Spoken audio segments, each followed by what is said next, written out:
ईस्वी की अगर हम लोग बात करें तो वर्ष 1902 ईस्वी में कांग्रेस का वार्षिक अधिवेशन गुजरात के अहमदाबाद में हुआ था। गुजरात के अहमदाबाद में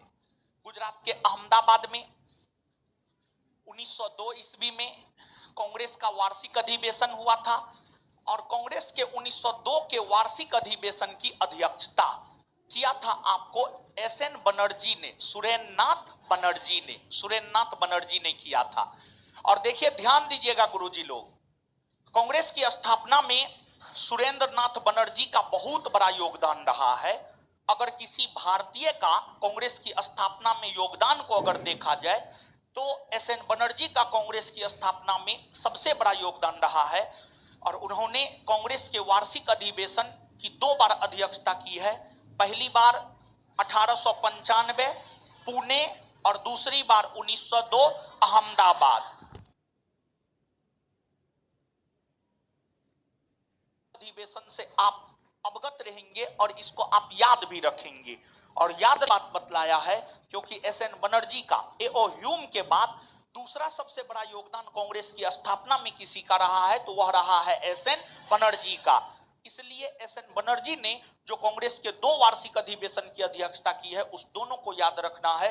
1895 में पूना में हो रहे वार्षिक अधिवेशन की अध्यक्षता एसएन बनर्जी ने किया और 1902 में अहमदाबाद में हो रहे कांग्रेस के वार्षिक अधिवेशन की अध्यक्षता एसएन बनर्जी ने किया। इसके बाद वर्ष 1903 की अगर हम लोग बात करें तो वर्ष 1903 ईस्वी में कांग्रेस का वार्षिक अधिवेशन हुआ मद्रास में। और मद्रास में जो 1903 में कांग्रेस का वार्षिक अधिवेशन हुआ इसकी अध्यक्षता किया मोहनलाल घोष ने किया। खैर कांग्रेस के इस वार्षिक अधिवेशन का बहुत ज्यादा ऐतिहासिक महत्व नहीं है।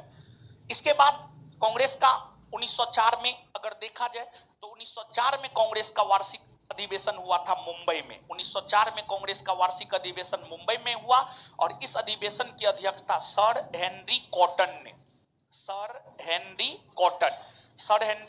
ने 1904 में कांग्रेस के वार्षिक अधिवेशन की अध्यक्षता किया। और इस वार्षिक अधिवेशन में मोहम्मद अली जिन्ना पहली बार भाग लिए थे। मोहम्मद अली जिन्ना की अगर हम लोग बात करें तो जो मोहम्मद अली जिन्ना है वे पहली बार कांग्रेस के 1904 के मुंबई में हो रहे वार्षिक अधिवेशन में भाग लिए थे। और आप इस बात को जानिए, जिन्ना का भारत की राष्ट्रीय राजनीति में प्रवेश कांग्रेस के सदस्य के तौर पर हुआ था। जिन्ना कांग्रेसी हुआ करते थे। जिन्ना का भारत की राष्ट्रीय राजनीति में प्रवेश कांग्रेस के सदस्य के तौर पर हुआ था। लेकिन महात्मा गांधी ने 1920 ईस्वी में जो असहयोग आंदोलन शुरू किया उस असहयोग आंदोलन से जिन्ना सहमत नहीं थे, जिस वजह से जिन्ना ने कांग्रेस से त्यागपत्र दे दिया।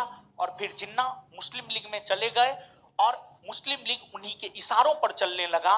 और फिर जिन्ना के नेतृत्व में ही मुस्लिम लीग ने भारत के विभाजन और पाकिस्तान के निर्माण को लेकर के आंदोलन किया और अंततः जिन्ना के आंदोलन के कारण ही भारत का विभाजन हुआ और पाकिस्तान का निर्माण हुआ।